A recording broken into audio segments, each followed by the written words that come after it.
Senator Elissa Slotkin has unveiled a bold national security war plan. Her vision centers on reviving the middle class, winning the global tech race, and fundamentally rethinking how Americans are protected in an age of shifting threats and changing geopolitical realities. How can we ensure economic security is a pillar of our national security? What tools should Congress be reaching for in the face of an evolving global tech race, recurring cyber threats, and public skepticism about the government's role? I'm your co-host, Tess Bridgeman, co-editor-in-chief of Just Security with Ryan Goodman. Joining the show today is Senator Elissa Slotkin, a freshman Democrat representing Michigan, elected on the same ballot as Donald Trump in 2024. She previously served in the House and before that in the executive branch at senior roles in the Department of Defense and the CIA, and has fast become a key voice on national security and foreign policy in the Senate, where she serves on the Armed Services and Intelligence Committees.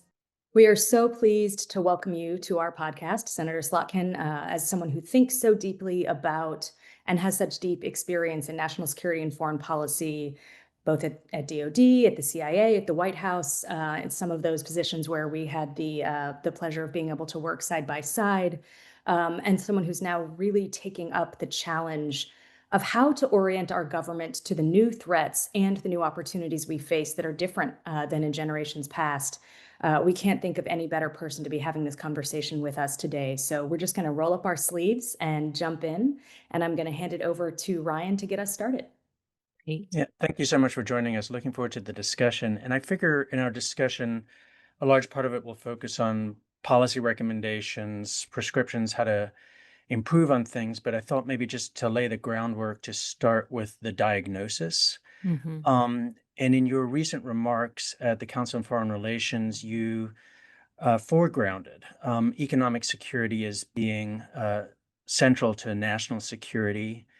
I was also caught by one of your lines in the opening remarks that you gave in your speech, where you also referred to economic security as being important for people to understand how we came to, quote unquote, this fractious authoritarian moment in our history, end quote. Yeah. So I just wanted to start out that way, for you to just describe to folks your vision of what you're seeing in the relationship between the economic problems within the country, facing the middle class, economic inequality, and national security.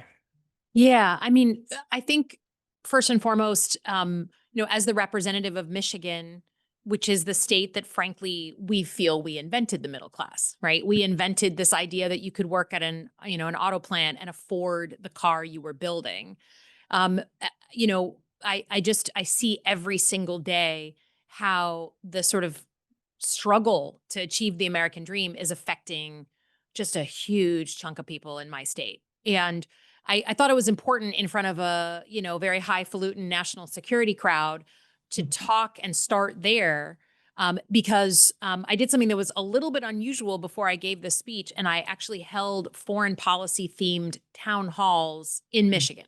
I was in Benton Harbor, Michigan, and in Troy, Michigan, and we just asked people from across the political spectrum to come and talk to us about this weird topic they don't usually talk about, which is foreign policy and national security. And people will tell you what is keeping them up at night. They will tell you where they feel like they're being protected and where they're not. And it just was overwhelming that economic security is the biggest concern they have. They just feel like they don't know how their kids are going to do. They don't know what technology is going to do to jobs. They don't know how they're going to be able to live the life that their parents lived. And that's coloring everything, right? Whether we're talking about tariffs and trade or whatever, it's just like comes up constantly.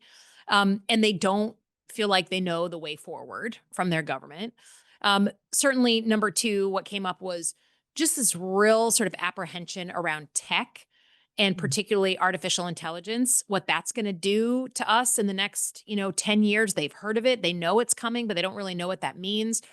Midwesterners are always concerned about job loss and displacement. So, but also like cyber attacks. Every single person in that room had a personal story with either being hacked or being ransomed or their hospital being ransomed, their K through 12 school being ransomed. And they were just like, the government is just shrugging their shoulders and not doing anything to protect us, even when we call the police. So that came across very strongly. And then I have to say, because this is a national security themed, podcast, um, they still really believe that they want America to be a leader in the world. But there is a trust deficit after 20 years of forever wars and feeling like we're just not great at these wars of choice abroad. Mm. And so we got to earn back that trust. But the good news is they still want us and prefer American leadership any day of the week to Russian or Chinese leadership, right? But they just want to do it in the quote unquote right way. They want us to stop screwing up. And by the way, it's people in the middle of the country who are fighting those wars in Iraq and Afghanistan. So those were kind of where I started from, so that I could actually do something I wouldn't have done 15 years ago. Write a speech like national security policy for the middle class, like in a much more real way. And so my theory was that warfare has fundamentally changed, that there are deep competitions going on right now on economic issues, on tech issues, especially AI. And then as a consequence of warfare changing and battlefields changing, American citizens are on the front lines and they are not being protected the way normal homeland security should be protecting them. So that was the origin story of the speech. Um, so one of the questions that we were thinking of asking you about, but it just flows directly from what you just mentioned, is American concerns, longstanding, and across the aisle about forever wars, Yeah. and the commitment of American lives and treasure to these endless wars. And so the question is something that I'm sure is in the foreground of your mind. It's on the front page of the newspapers these days, is where we're going with potentially drug cartels. Mhm. And we could focus and wrap our minds around the particular strike against the alleged Venezuelan drug boat that happened last week, but it really seems to be potentially the opening for something much larger. And just want to get from you what you're thinking about in terms of what that direction might be, what Congress's role might be, especially given you've had the experience being directly at the top of policy at the DoD itself, how you're thinking about this. Yeah. I mean, certainly, the you can't shake a stick in Michigan without finding someone who's got also a personal story with addiction in their family, with what fentanyl has done. Like it's very real for people and it's killing people. And so I don't have a problem at all going after cartels, and being more aggressive with cartels. But we live in a society where there has to be a process and normal process. When there's a ship that you believe, based on intelligence is full of drugs, that are coming to be smuggled into America, is that, we have a Coast Guard, we have rules of engagement, we have a way of boarding those ships, of shooting the motors of those ships and then arresting them. And that is a different tactic than, immediately blowing them out of the water. By the way, as an intelligence officer, I would love to have a little bit more intelligence on these cartels, and that's what we don't have from this attack because they obliterated, the ship. But I think for me, it's about rules of engagement, and I don't mind being more aggressive and assertive vis-a-vis those cartels. I don't, but I want to know that the rules of the road live up to our values, and that we're frankly, I mean, we're using the authorities that already exist. This is my same concern with National Guard and active duty military in our streets. Like, you want to clean up DC, you want to clean up LA or any of these cities, talk to the local law enforcement there about how many more officers they'd like to hire. Mhm. Talk to the people who are trained to handle those kinds of issues. Or in DC, like, don't fire the Parks Department people so that you have to have National Guardsmen picking up trash, right? Mhm. So I just think there are rules and ways of doing things. And the president has decided that to look muscular, he wants to use the military forward in all these roles, when in fact, the professionals who know how to do this just need the resources and the mandate, and they will go after it. And I think something you just said that's so important to highlight is that the tools we have need to align with our values. There's a reason that we use certain tools, right, in certain contexts, because it's the values of our Constitution, simply the values of not sending the military to police the streets. because that's not the proper role, right, of those in uniform who signed up to serve. Um, we have tools that actually are fit to purpose for some of these challenges. For other challenges, and this is something you spoke about at length in your speech, we need new tools, right? Or we need to open the toolbox in new ways. So I want to shift us a little bit and get into some brass tacks on China, because China comes up a lot in these conversations. And I think we would just start by leveling that there is a real threat. And the cyber threats you talk about in particular are acute, and they're ones that people feel in their daily lives, as well as in secret squirrel corners of our government, right, where China is also extremely active. And so those concerns that you're hearing from your constituents, they're very real. At the same time, I don't think any of us want to create a boogeyman, right? Or a new Cold War, or God forbid, a hot one. Could it be avoided? And so there's this real question with our overall bilateral relationship of how we compete where we need to and cooperate where we can, right? That's a mantra of the past, but I think it's one that might still have some continuing value today. And just to give one brief example, right? The New York Times reported this week that China is pushing to sell batteries, solar panels, wind turbine technologies in emerging markets, and that on the whole, it might actually be creating the conditions for reducing global use of fossil fuels. And this just strikes me as something that's really in line with what you were saying before about how we need to compete, right? The role of Michigan, but our country more broadly, in creating those technologies, getting into those markets, not being outcompeted by China. But at the same time, is there scope for us to be racing to the top instead of racing to the bottom here and actually cooperating with China on reducing fossil fuel use? So I guess the question broadly is, do you think there's scope for cooperation as well as competition? And where do you see that? Where do you see us being able to take down the temperature just enough to say, we don't need to create a boogeyman, we don't need to get into a Cold War type situation. We need to compete, but we also need to cooperate, and here's where we can do that. Yeah, I think it's interesting because um only national security folks would think like we don't already cooperate every single day with the Chinese. Like, come to Michigan, right? Mhm. Like the auto industry, look at our supply chains. And Mhm. whether I like it or not, just how deeply we are connected to China every single day in everything we buy, in everything, we aspire, the thing we want to buy for Christmas. Like, I guarantee you there's some sort of Chinese part in there.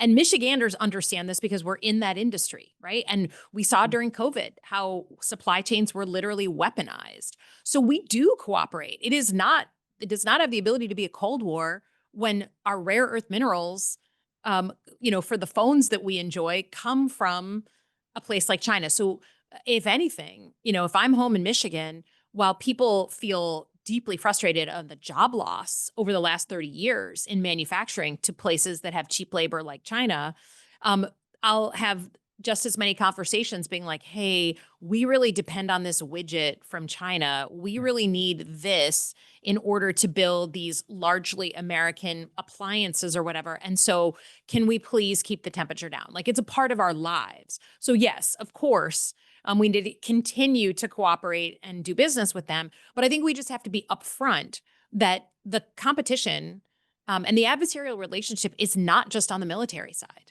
right? Mhm. I mean, look at drones. If your kids want to buy a drone for Christmas, and in the United States of America off Amazon, they have DJI, right? A Chinese company, and then a few other Chinese options. Well, that wasn't always the case. We did have American sort of commercial drones, like for fun. And Mhm. then the Chinese largely took the IP, Mm. reverse engineered it. And then the government subsidized the price of that drone so much that they absolutely crowded out all the American competition. That is economic warfare. And so let's call it for what it is, right? And I think we just need to be more upfront about the fact that, like, we know we've got a military issue, Taiwan, and the Straits of Yeah. Taiwan, and I mean everything, right? But there is legit competition and even warfare going on in the economic side and in the tech side every single day. And we're just sort of pretending that we can silo all the competition over to the military side. And that's just not the case. And the truth is, I don't believe that the only way we could come into conflict with China is a traditional military war. And I know that our friends in the Defense Department, and I was one of them, right? Like we do tabletop exercises and war games, and we think about this all the time. Right now, if there was a cyber attack this winter for the Eastern Seaboard, right, and it took out our power, and 280 elderly people froze to death in their homes in Michigan. Well, what do? We just they just killed American citizens on our soil. That was a homeland attack.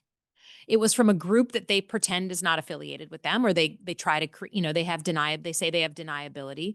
What is America's proportional response? We don't typically think of ourselves going into a place like China or Russia and killing 280 of their elderly people. We don't have doctrine for this. This is a new type of threat.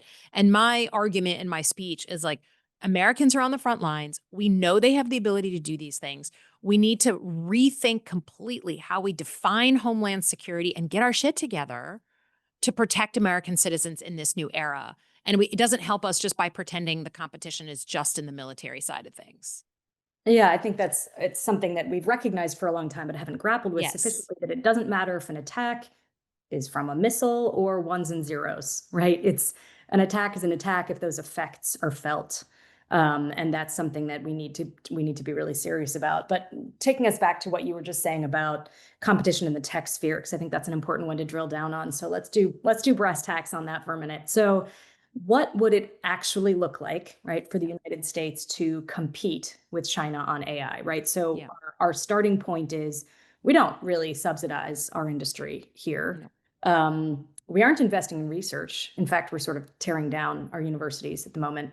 We're not attracting AI talent into the country. We don't have great visa programs at the moment, right? And when you look at the investments of our largest AI companies, this isn't a rule, but it's a trend, right? They're focused on these sort of AGI moonshots rather than on incorporating existing AI tools into our companies and our government to make them more efficient, to make them more profitable, right? To kind of get a leg up in the market. So given where we're starting, right, and the fact that we don't have as a nation a policy, right, that would drive us towards adoption of those technologies in the same way that China is doing, what should we actually do? What should Congress do? Should we be thinking about subsidies? Should we be thinking about changing up our export controls? Should we be thinking about the way that we attract talent, research in universities? What do you think are the most effective ways Well, to compete? I certainly agree with you that cutting off our knees on research is just about the least strategic thing I've heard Trump do. I mean, it's inane for this. So yes, we should be increasing funding on some of these key fields, not decreasing funding. And I think AI is sort of first among equals on the technology races that I see going on because it can have such an exponential impact on all the other type of technologies. But, I had this kind of realization when I went to a couple weekends ago to Los Alamos National Lab in Santa Fe. They are building a new AI partnership and a wing of the lab, and that's at University of Michigan. So we're interested in that. I went out to visit them, and I really came away with saying, there are some analogous ways to look at AI the way that legal, folks and policymakers had to think about nuclear energy back in the day and the race to a nuclear weapon. You have this game-changing technology that can do unbelievable damage, but also can do unbelievable good in the form of energy. And whoever gets it first is in pole position, is in a really important position. And what did we do, right? We literally set up the Manhattan Project with congressional support, with money, with resources. We brought the best scientists, including many, many immigrant and foreign scientists, to come into that project. And they did something unbelievable, right? Well documented and just an astounding accomplishment, not without its challenges in terms of, what it was they just built. But then how did they manage the after effects of that, of like discovering such a dangerous thing? We set up here in Congress the Atomic Energy Commission, Mhm. where private sector leaders, CEOs of companies, literally sat with lawmakers to figure out the rules of the road for nuclear energy and the good things that can come from this new discovery.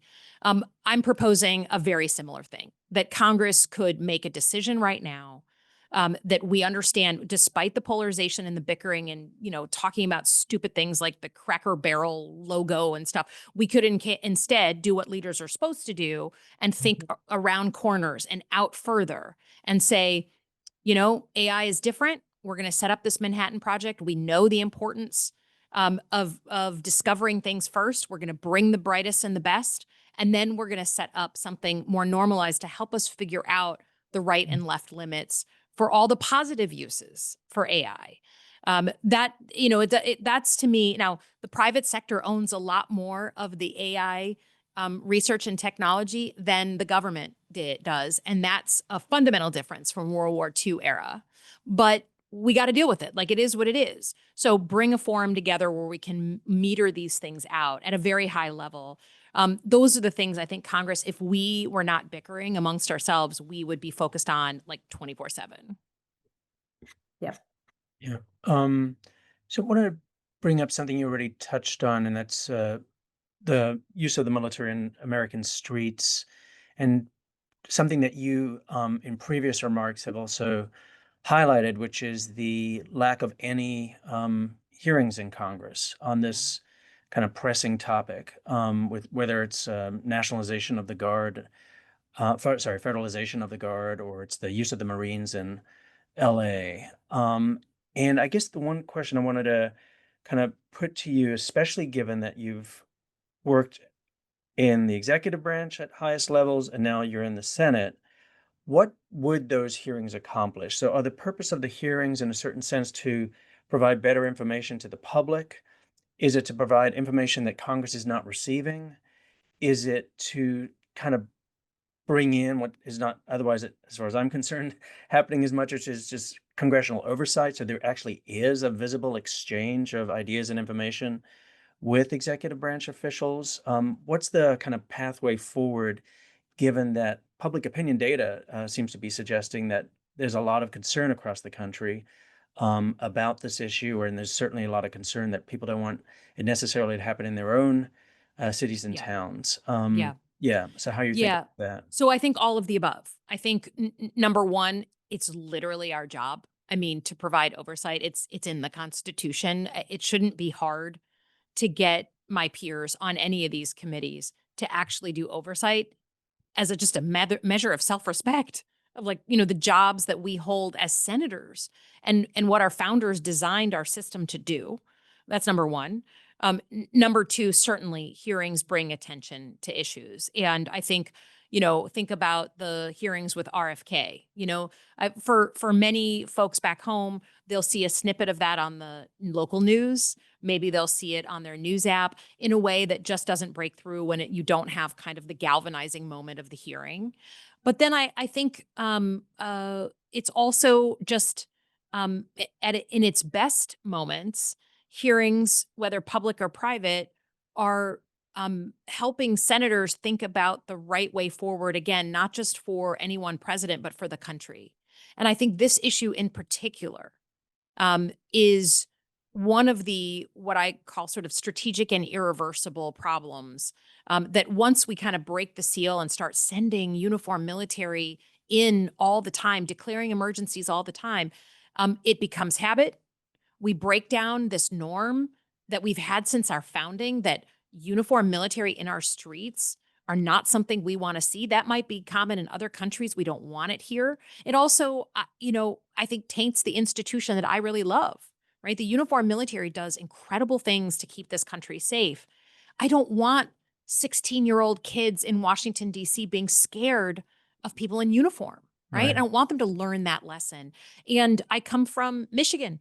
And I cannot tell you how the legacy of 1967 and National Guardsmen coming in during our riots, our very violent riots, and making it worse because they weren't trained. They didn't Mm. have law enforcement tactics. They didn't know how to de-escalate. It made it worse. And people in Detroit still talk about it.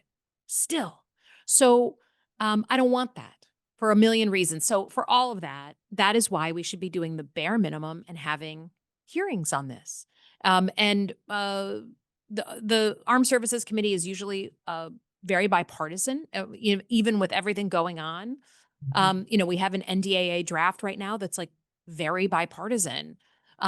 But we also have to do what's right for the country. And I think this is a bare minimum requirement.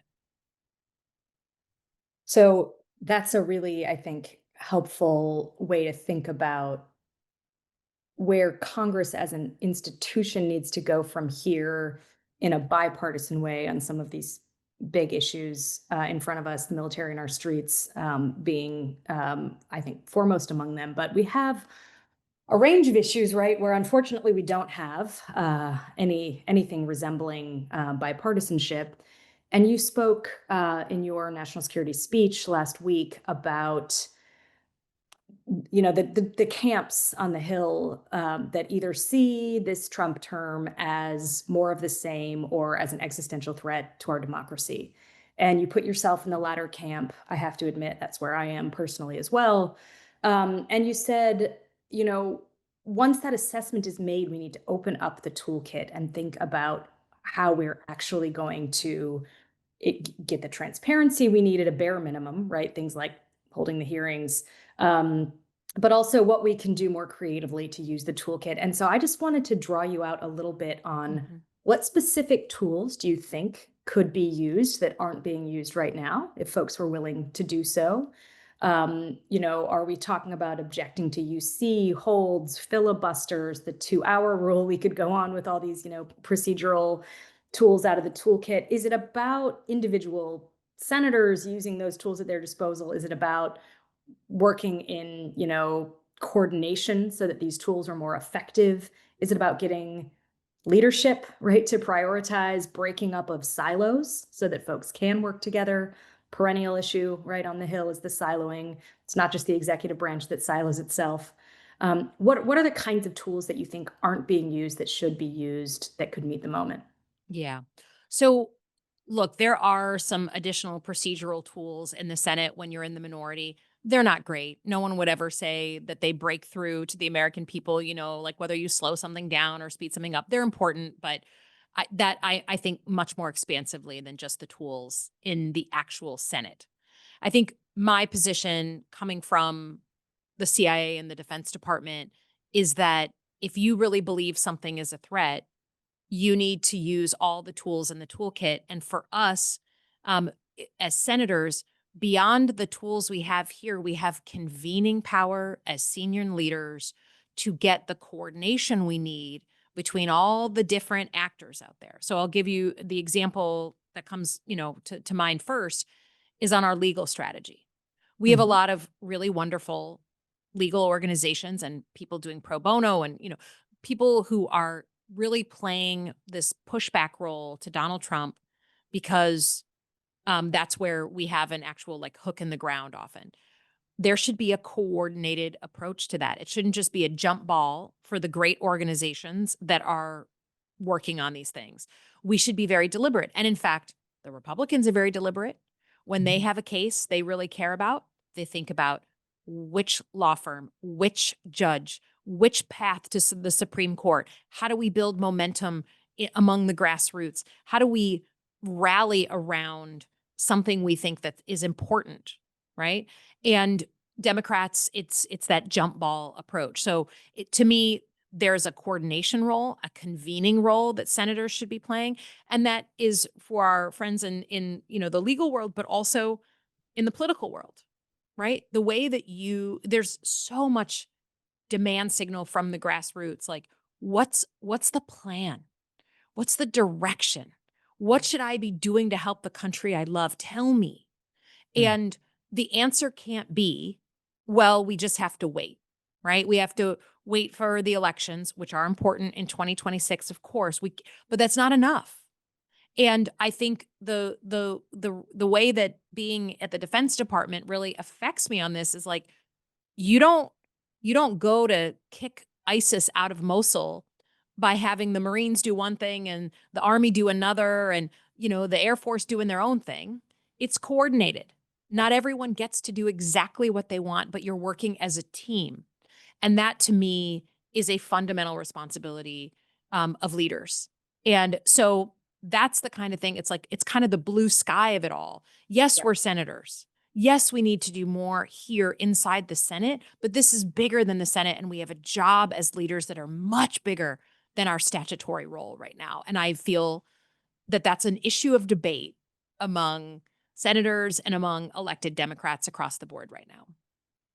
So one quick follow-up on that. I couldn't agree more with your analogy. There's different lines of effort. You're going to have a sync meeting every morning. You're going to figure out who's doing what. You're going to work together where you need to and get out of each other's way where you need to, and make sure that all systems are firing together. But the one example you gave, litigation, it's an incredibly important one. Ryan and I are both lawyers. We're following it closely. The courts will be the courts at the end of the day. They're not going to save us in ways that I think many of us don't find particularly surprising anymore. Sadly, we're not necessarily seeing a bulwark across all fronts. We're seeing the courts do their job in some really important cases, and that's extraordinarily crucial. But the courts alone are not going to save us. What else can you do with your convening power aside from coordinating litigation strategy, making sure it maps onto communications and movement building and all of the things you just said? What else outside of litigation can our elected leaders be doing to meet this moment? Yeah. There's a real So look, I'm a practical person. And if I think about what was the most effective pushback we offered in Trump's first term, what is something where we literally robbed him of a signature goal that he campaigned on and obsessed about? It was repeal of the ACA, of Obamacare. He literally talked about it for 2 years straight. And in fact, the House of Representatives did repeal it. He had a big Rose Garden ceremony to celebrate it. And it was because of John McCain, right, who flipped his vote in the Senate that we did not repeal the ACA. But why did John McCain and others feel empowered to do that? Because the tide had turned in the country. That basically Obamacare had gone from something that people were very suspicious of and didn't love when it first came out to something that they felt was a right. And you're not going to take away my health care. How did we do that? Because it's not like my neighbors woke up in 2017 and knew all about Obamacare and the marketplace and coverage for people with pre-existing conditions. No, we basically through the 2018 cycle mobilized the grassroots to be talking about healthcare, to be pointing out how, the unbelievable stories of people who would not be alive if they didn't have it. My own mother didn't have health care when she was diagnosed with stage 4 ovarian cancer. I talk about that pain that so many Americans they know it personally because everyone's got a terrible story with the healthcare system. To me, that playbook of coordinating and working with key grassroots organizations to tell those stories, whenever people are like, what can I do? I'm like, have a press conference, put out a press statement, put out an op-ed, tweet about your healthcare, talk about what is about to happen in this country again, which is every single person listening to this podcast is either at risk of losing their healthcare or having their private insurance prices go up. You're all going to get the letters this fall. Sorry. It's unbelievable because I don't know a single American who thinks we're paying too little for our healthcare. But in Michigan, private healthcare is going to go up between 10 and 20% by January 1. We're getting the letters now. Okay. That is, to me, where we need to press because while democracy issues are top of mind for a lot of people, for many people that I represent, they're just trying to get through the month.